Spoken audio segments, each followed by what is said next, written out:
सेवा ही मेरी पहचान, शंकर सोनेजा। सेवा ही जिनकी पहचान, वो हैं शंकर सोनेजा। फ्री मालेगांव का काढ़ा, फ्री जोड़ों के दर्द का तेल, फ्री नसों के दर्द से छुटकारा पाने की पीने की दवा। सेवा का लाभ उठाइए, सदैव आपकी सेवा के लिए हाजिर रहते हैं शंकर सोनेजा। रिश्तो.com में रिन्यूअल फैसिलिटी भी आहे, जेको माण्हू जाम घटि कंदा आहिनि पर करणु खपे। ज़रूरी न आहे 6 महीने में रिश्तो मिली वञे, बट रिन्यू करण खां पोइ में बि रिश्तो मिली वञे। मुंहिंजो रिश्तो इन्हनि सां 6 महीने रिन्यू खां पोइ ई मिलियो।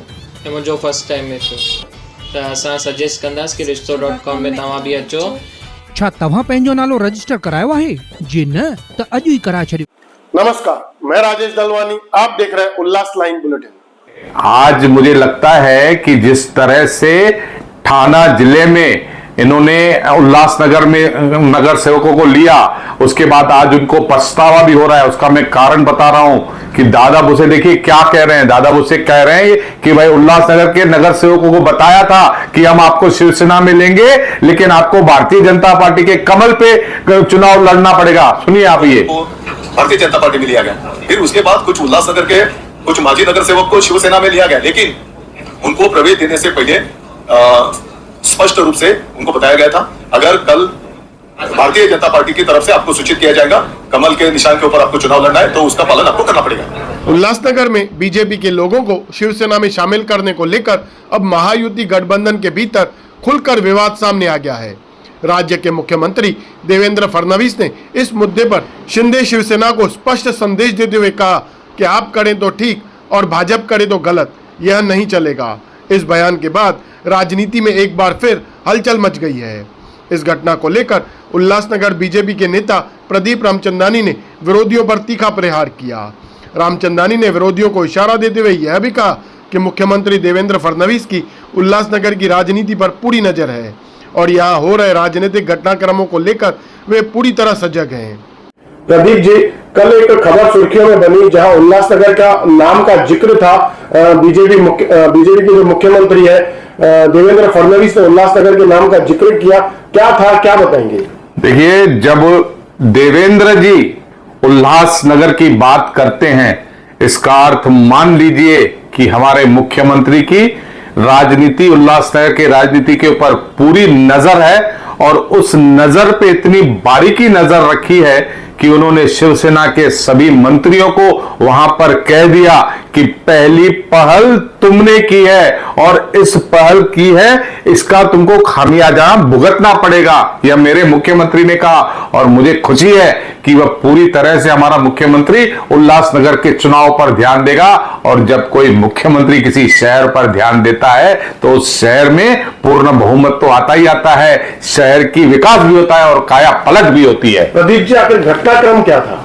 देखिए, आज मुझे लगता है कि जिस तरह से थाना जिले में इन्होंने उल्लासनगर में नगर सेवकों को लिया, उसके बाद आज उनको पछतावा भी हो रहा है। उसका मैं कारण बता रहा हूं कि दादा भूसे देखिए क्या कह रहे हैं। दादा भूसे कह रहे हैं कि भाई उल्लासनगर के नगर सेवकों को बताया था कि हम आपको शिवसेना में लेंगे, लेकिन आपको भारतीय जनता पार्टी के कमल पे चुनाव लड़ना पड़ेगा। सुनिए आप, ये भारतीय जनता पार्टी में लिया गया, फिर उसके बाद कुछ उल्लासनगर के कुछ माजी नगर सेवक को शिवसेना में लिया गया, लेकिन उनको प्रवेश देने से पहले स्पष्ट रूप से उनको बताया गया था, अगर कल भारतीय जनता पार्टी की तरफ से आपको सूचित किया जाएगा, कमल के निशान के ऊपर आपको चुनाव लड़ना है, तो उसका पालन आपको करना पड़ेगा। देखिए, ये जो बातें कह रहे हैं ना मंत्री साहब, ये अब जो उनको लग रहा है कि भारतीय जनता पार्टी उनके ऊपर भारी पड़ रही है, अन्य जगहों पर पूरी तरह से भारतीय जनता पार्टी में प्रवेश हो रहा है, तो ऐसे वक्तव्य मंत्रियों के आते हैं। वरना उन्होंने किया क्या था कि आपको लगता है कि उन्होंने उनको कहा होगा कि कमल के फूल पर लड़ेंगे, फिर अगर कमल के फूल पे लड़ना होता तो यहां की जो गुनेगार की पार्टी है टीओके, उसका मफलर क्यों पहनाया गया? मेरा कहने का क्या मतलब है कि अगर मित्र पक्ष अपना गठबंधन, अपना नैसर्गिक मित्र मंत्र से अगर मित्रता रखेगा तो अच्छी बात है, नहीं तो कहीं ना कहीं हर किसी पक्ष ने अपने को बढ़ाने के लिए ऐसे कदम उठाने पड़ेंगे, फिर आपको इस तरह के उल्टे सुल्टे वक्तव्य देने पड़ेंगे जो सही नहीं है। तो आपको क्या लगता है भविष्य में क्या उल्लासनगर में वापस से शिवसेना और बीजेपी की जो युति एक चर्चा का विषय था, एक उस पर क्वेश्चन मार्क था कि नहीं होगी, तो अब वो किस इशारे पे जा रही है? देखिए, जिस तरह से घटना चक्र फिर रहा है उसमें आज की स्थिति में तो युति बिल्कुल दिखाई नहीं देती, लेकिन राजनीति संभावनाओं का खेल होता है। कब कौन सी बात बदल जाए उसके बारे में नहीं कह सकते, लेकिन यह तय है कि तकलीफ जो हुई है, जिस तरह से भारतीय जनता पार्टी में पूरे थाने डिस्ट्रिक्ट इनकमिंग हुई है, उसकी तकलीफ शिंदे गठ को जरूर हुई होगी।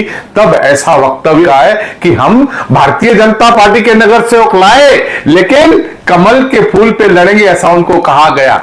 मुझे लगता है यह हमारे लिए एक आनंद की बात है और संतोष की बात है। देर से ही सही मित्र को ही समझ में आया कि जो भारतीय जनता पार्टी है वो बड़ा पक्ष है और वो बड़ा पक्ष रहेगा और उनकी ताकत को किसी तरह से चुनौती नहीं दी जानी चाहिए। जो उल्लासनगर की राजनीति है, जो भी पिछले दिनों सारे घटनाक्रम हुए, तो इसको लेकर मुख्यमंत्री का तो ध्यान है, तो आपको अब उनकी तरफ से कोई संदेश, कोई चर्चा, कोई विषय हुआ हो?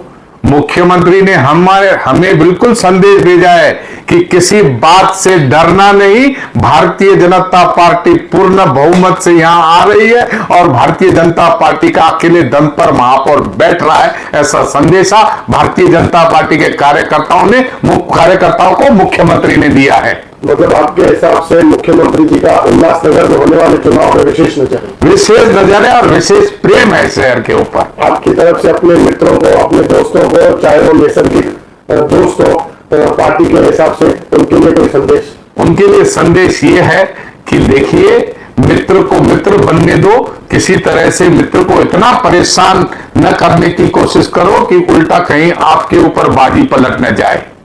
अब प्रदीप रामचंदानी के बयानों पर शिवसेना की क्या प्रतिक्रिया होगी, यह तो आने वाला समय ही बताएगा। ब्यूरो रिपोर्ट, महेश रोकड़े, उल्लास लाइन बुलेटिन, उल्लासनगर। उल्लास लाइन बुलेटिन को सब्सक्राइब करें, बेल आइकॉन दबाएं और देखिए उल्लास लाइन बुलेटिन की न्यूज़ सबसे पहले आपके मोबाइल पर।